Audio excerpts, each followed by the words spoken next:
obviously a lot is said about the ownership of Newcastle and in particular Mike Ashley. What are your opinions on Mike Ashley? Obviously, hopefully, fingers crossed, hashtag cans and all of that, that this takeover goes through because we just want a fresh start. But what's your take been on Mike Ashley and what he's done to the fans over the years? I've heard a lot of things, what situation was not good with the fans or with the board, with the Mike Ashley.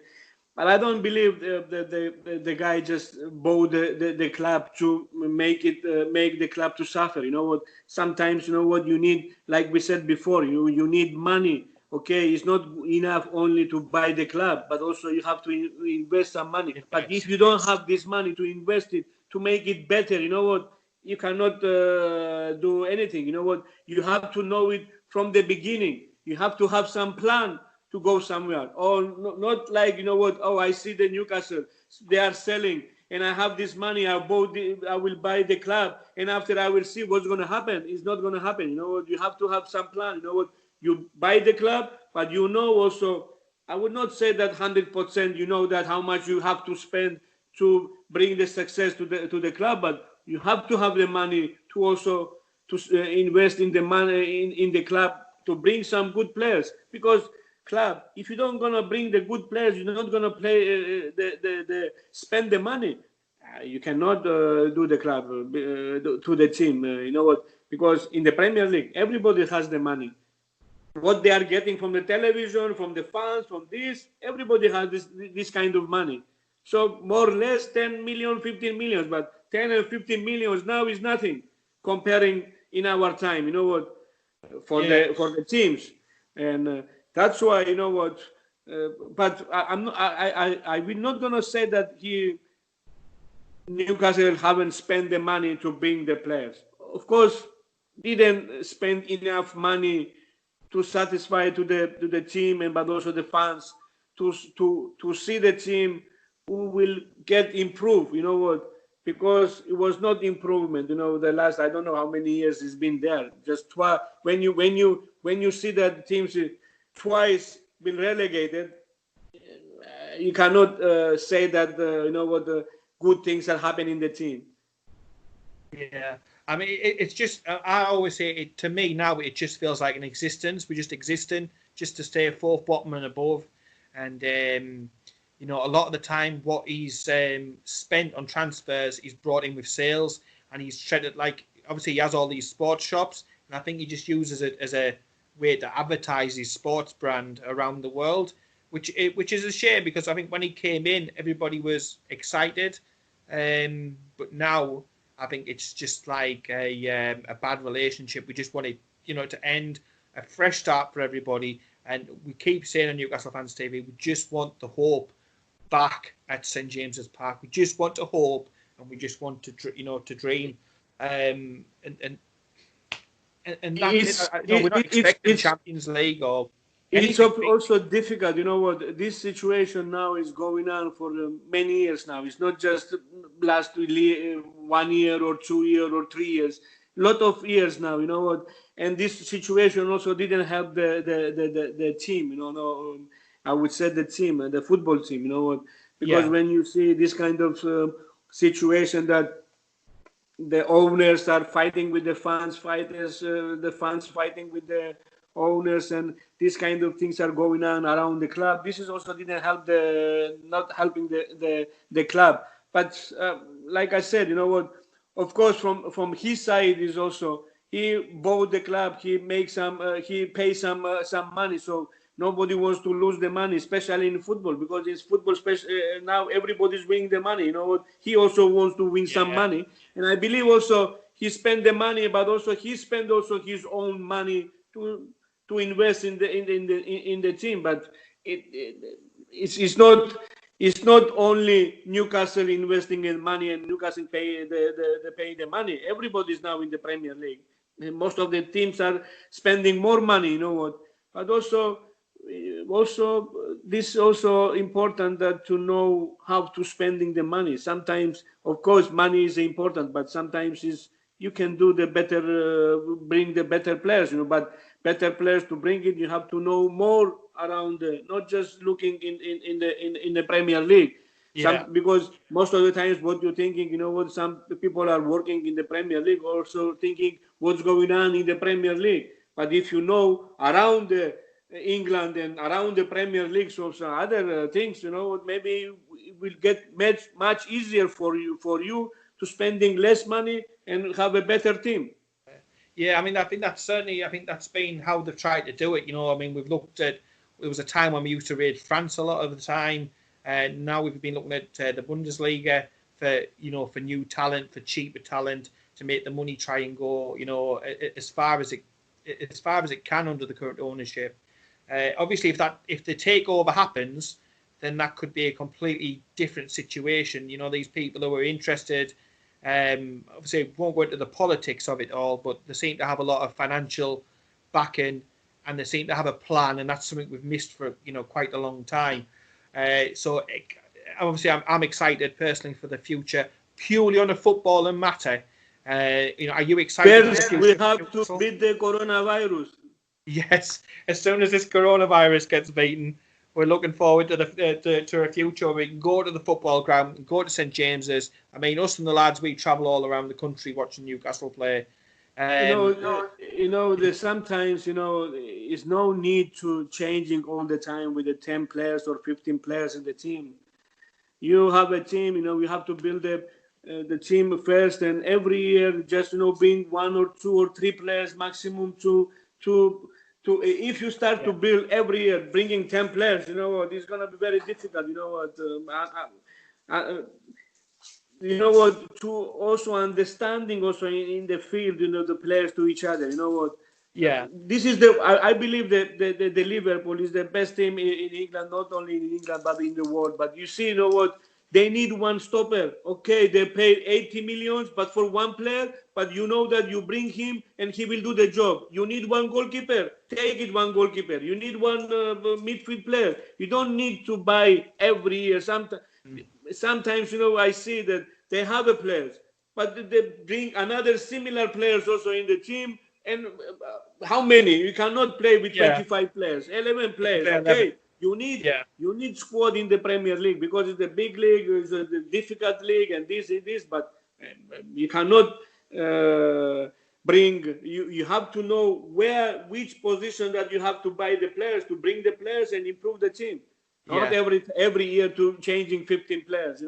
So more evolution as opposed to revolution. Just changing things a little bit as opposed to just going crazy and starting all over. But sometimes when you are not doing well in the season, you think that I need to bring more players. With the more players, maybe I will improve something. But okay, maybe you don't doing well this season. But if you keep the team, most of the team, and just add in the position that you need, when you need the players, maybe next year maybe you will do better. Not maybe. I believe this is what I believe. We don't.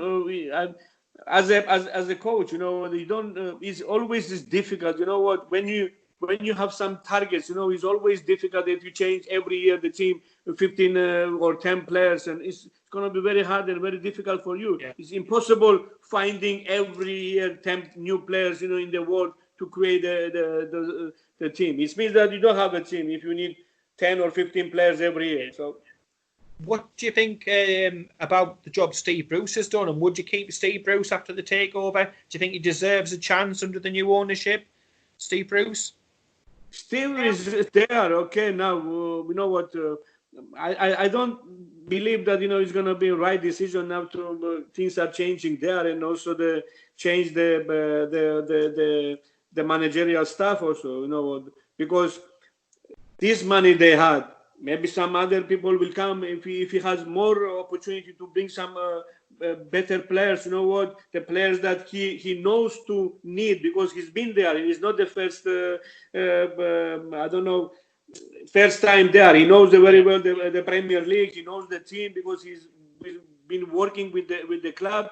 And if he gets this opportunity that to continue with the team, maybe he will get the good money to bring some very good players, and just give the chance because he's there. because I hearing some other people also, some other people will need more time, Yeah. but he is already Pochettino's been there. mentioned, hasn't He he? knows the team. He's already there. He knows the players, and if you give him chance to bring some other world class players, maybe he will do much better than he's doing now. Yeah. Obviously, yes, you've chucked your hat into the ring on two occasions, haven't you? In 2008 and 2015, you were in the papers in England on about the Newcastle manager's job.